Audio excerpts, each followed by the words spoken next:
Friends, ನಾನು ಈ ವಿಡಿಯೋದಲ್ಲಿ ನಿಮಗೆ ವ್ಯವಹಾರ ವೃತ್ತಿ ಮತ್ತು ಉದ್ಯೋಗಗಳ ಹೋಲಿಕೆಯಲ್ಲಿ ಮೂರನೇ ವ್ಯತ್ಯಾಸವನ್ನು ಹೇಳ್ತೀನಿ. ಮೂರನೇ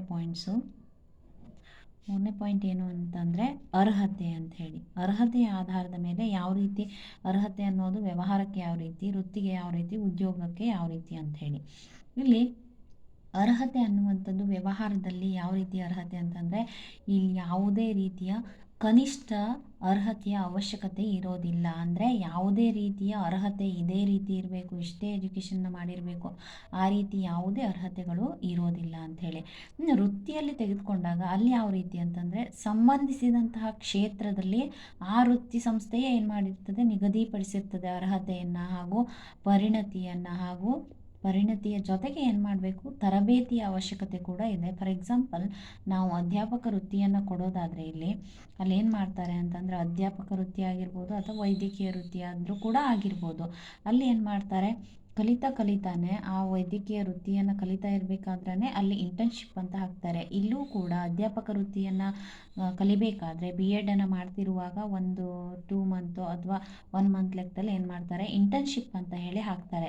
ಸೊ ಅದನ್ನೇ ನಾವು ಟ್ರೈನಿಂಗ್ ಅಥವಾ ತರಬೇತಿ ಅಂತ ಹೇಳಿ ಹೇಳುವಂಥದ್ದು. ಈ ರೀತಿ ತರಬೇತಿಯನ್ನು ಆ ವೃತ್ತಿ ಸಂಸ್ಥೆ ನಿಗದಿಪಡಿಸಿರ್ತದೆ. ಆ ಸಂಸ್ಥೆಯಲ್ಲಿ ನಿಗದಿಪಡಿಸಿದಂಥ ಅರ್ಹತೆಯನ್ನು ಹೊಂದಿರಲೇಬೇಕು. ಅದರ ಜೊತೆಗೆ ಏನು ಮಾಡಬೇಕು, ತರಬೇತಿಯನ್ನು ಕೂಡ ಹೊಂದಿರಬೇಕು.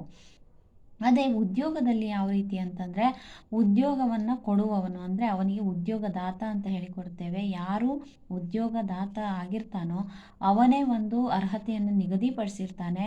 ಆ ಅರ್ಹತೆಯನ್ನು ಕೂಡ ಹೊಂದಿರಬೇಕು. ಅದರ ಜೊತೆಗೆ ಟ್ರೈನಿಂಗನ್ನು ಕೂಡ ಕೊಡಲಾಗ್ತದೆ, ಅಂದರೆ ತರಬೇತಿಯನ್ನು ಕೂಡ ಕೊಡಲಾಗ್ತದೆ. ಅದರ ಅವಶ್ಯಕತೆಯೂ ಕೂಡ ಎಲ್ಲಿ ಉದ್ಯೋಗದಲ್ಲಿ ನಾವು ನೋಡ್ತೇವೆ. ಉದಾಹರಣೆಗೆ ಹೇಳೋದಾದರೆ, ಉದ್ಯೋಗದಲ್ಲಿ ಕಂಪನೀಸಲ್ಲೆಲ್ಲ ವರ್ಕ್ ಮಾಡ್ತಾರಲ್ವ, ಅವ್ರಿಗೆ ಏನು ಮಾಡ್ತಾರೆ, 15 ಡೇಸ್ 1 ಮಂತ್ ಈ ರೀತಿ ಏನೋ ತರಬೇತಿಯನ್ನು ಕೊಡೋದನ್ನು ನಾವು ನೋಡ್ತೇವೆ. ಅದನ್ನೇ ಹೇಳುವಂಥದ್ದು ಇಲ್ಲಿ ಉದ್ಯೋಗದಲ್ಲಿ ಉದಾಹರಣೆಯನ್ನಾಗಿ ನೋಡಬಹುದು ಅದನ್ನು. ಇನ್ನು 4th ಪಾಯಿಂಟ್ ಯಾವುದು ಅಂತ ಕೇಳಿದ್ರೆ, ಇಲ್ಲಿ 4th ಪಾಯಿಂಟ್ ಪ್ರತಿಫಲ.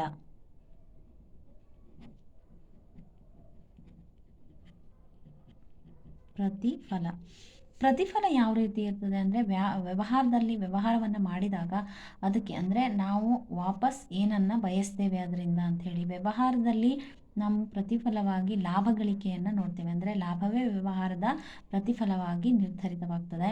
ಇನ್ನು ವೃತ್ತಿಯಲ್ಲಿ ನಾವು ಗಳಿಸುವಂತಹ ಪ್ರತಿಫಲಕ್ಕೆ ಏನಂತ ಕರಿತೇವೆ ಅಂದರೆ, ವೃತ್ತಿ ಸೇವಾ ಶುಲ್ಕ ಅಂತ ಹೇಳಿ ಕರಿತೇವೆ. ಅದನ್ನು ಲಾಭ ಗಳಿಕೆ ಅಂತ ಕರೆಯೋದಿಲ್ಲ, ವೃತ್ತಿ ಸೇವಾ ಶುಲ್ಕ ಹೇಳಿ ವೃತ್ತಿಯಲ್ಲಿ ಕರಿತೇವೆ.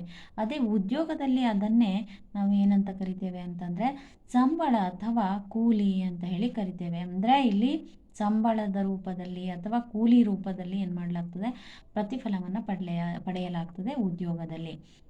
ಇನ್ನು ನೆಕ್ಸ್ಟು 5th ಒನ್ ಬಂಡವಾಳ ಹೂಡಿಕೆ ಅಂತ ಹೇಳಿ.